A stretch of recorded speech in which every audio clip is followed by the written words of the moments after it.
And the third and final consensus is what I call the global village consensus, because on the one hand, while I'm pessimistic about the ability of governments to rise above their national interests to address the global challenges that we face, on the other hand, if you look at populations around the world and you look at civil society, the awareness among the peoples in the world that we are all on the same boat or in the same global village is rising faster and faster.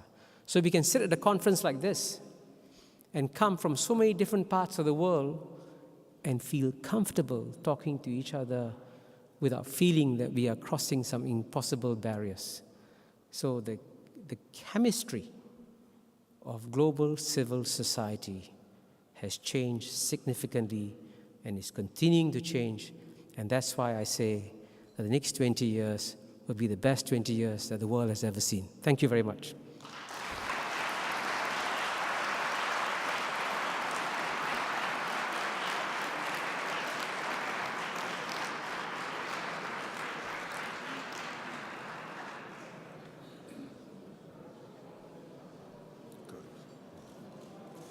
So we have a few minutes for questions and answers, and I will launch this very short debate by one observation and two short questions.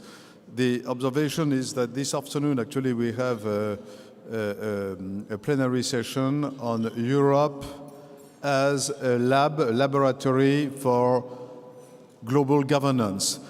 That looks a little bit paradoxical in this time of crisis, but the reason why I decided actually to have such a roundtable is exactly the one that Kishore gave you, that is, Europe is today an area where there is not only a zero war, but zero prospect of war. I think that's a very nice way of formulating this.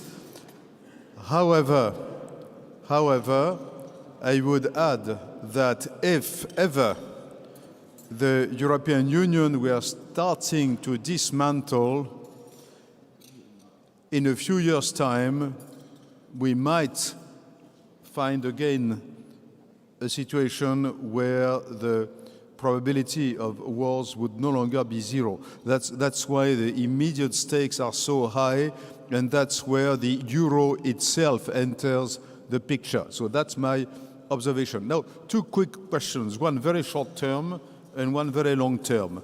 The short term question is, you said, Kishore, that after Dominique Strauss-Kahn resignation from the IMF, there was an opportunity missed. But my question is, who is responsible for that? Is it not the emerging countries themselves who were unable to decide on a candidacy? So I think it will be interesting to have your viewpoint on this short-term issue. Now, my long-term question is, you say you're optimistic for the next 10 years, but when you dream of the world in the year, let's say, well, 2100, how do you see it?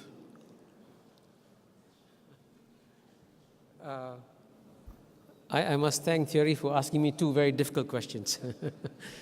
The first one actually is easier. You know, if you are a candidate from an emerging country running for the IMF, and the voting was on the basis that you had one country, one vote, then you have a chance to win because you will easily get 100 votes or more from the emerging countries out of 193 votes, right? But if the voting system in IMF is such that the United States has 17% of the vote, the EU has 32% of the vote, and the rest of the West, Canada, Australia, New Zealand have 3% of the vote, the West, which has 12% of the world's population, has 52% of the vote starting the race. So if you do your calculations, you as an emerging country candidate will say, what's the point of it all? I'm going to lose there's no way I can get that 52% of the Western vote. So the system has got to be changed. I think, Jakob, you mentioned it in your remarks earlier. You got to change this 12% of the world's holding 52% of the IMF vote, and that will come, I think. But in terms of where I see the world in the year 2100, number one, I'm pretty confident I will not be there. But I actually increasingly have become, and here I must confess that I have to acknowledge a fact that Thierry mentioned earlier, that I've become more arrogant, even more arrogant. And I believe that what you're going to see is not just the Asian century, but the Asian millennium. Because Asia always had the world's largest population in the world. But the Asia also had the world's largest pool of brains. But even though we had the world's largest pool of brains, we also had the world's largest pool of unused brains. Now the world's largest pool of unused brains is being used in Asia. And believe me, you will be absolutely astonished by what is going to come out of Asia in the next 100 years. So I've become far more bullish about the future of Asia in the next 100 years. But why don't you ever mention Africa?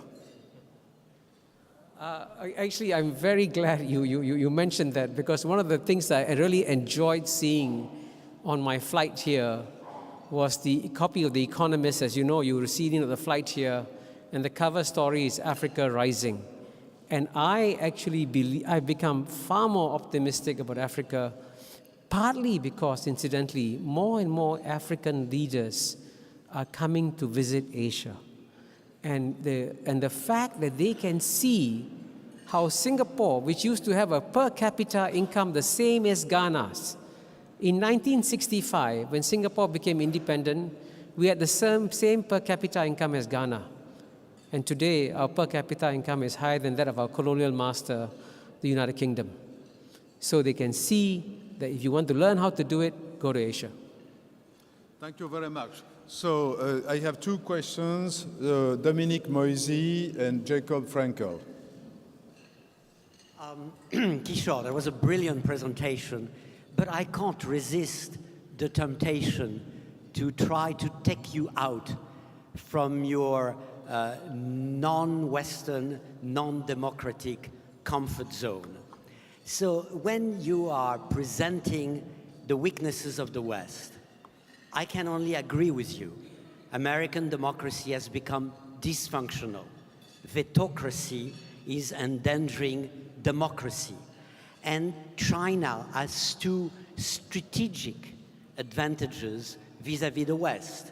It can act quickly because it is not democratic, and it can think long-term because it is Chinese. We cannot act quickly and we cannot think long-term. But now, let's come to Asia. And I see two problems. The first one is that the more successful you will become, the more Asian will want to live like the West. You will not want maybe to be governed like us, but you will want your values to look a bit more like ours in terms of treatment of inequalities, in terms of respect for human rights. And for the moment, I do not see people dreaming of becoming Chinese or becoming Singaporean. You still have many people in the world who want to become American, or even today, to join the European dream.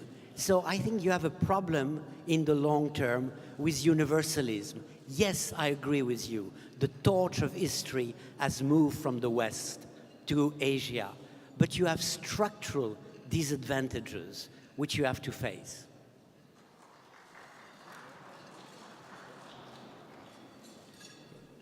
Well, I'm a very good friend.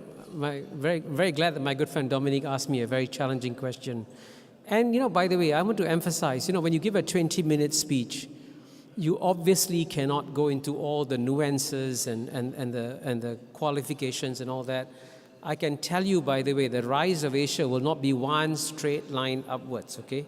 It'll be up and down and up and down, and there'll be many challenges that the Asian states will have to overcome, the same geopolitical challenges that there are in the rest of the world. So I acknowledge all the difficulties. But on the question of values, Dominic, I hope you don't mind if I give you a rather spirited response. A good friend, so I know I can do this with you. There is a perception in the West that somehow the most civilized societies, in one way or another, are in the West, and the job of the rest, the remaining 88%, is to try and become as civilized as the West. That's a kind of a hidden assumption that comes out in the questioning. And here, in response to that, I recommend to you a book written by an Indian academic who teaches in Harvard, and you all know who he is, Amartya Sen. The book is called The Argumentative Indian. It's a series of essays. And in one of his essays, he points out with great historical detail how many of the values that the West claims to be quote-unquote Western actually came from the East, including tolerance, acceptance of diversity, and so on and so forth. So don't take my word for it. Take Amartya Sen's word for it. And I can tell you, by the way, that Asians are like any other human beings in the world. And I always emphasize, Asians don't like to have their fingers pulled out. Asians don't like to be shot in the head. Asians don't like to be imprisoned arbitrarily. All the values in the Universal Declaration of Human Rights are values that the Asians also want, clearly. But they will be balanced. And this is what's interesting in the coming dialogue that's going to happen. And I hope that it will be a dialogue among equals between East and West, where the reason why the Asian states are succeeding is they've always taken the best of the West and tried to use it, but they'll also take the best of the East. And in the future, if we can combine the best of the West and the best of the East, then I think we have a better world coming our way. And I think, Dominic, it can be done.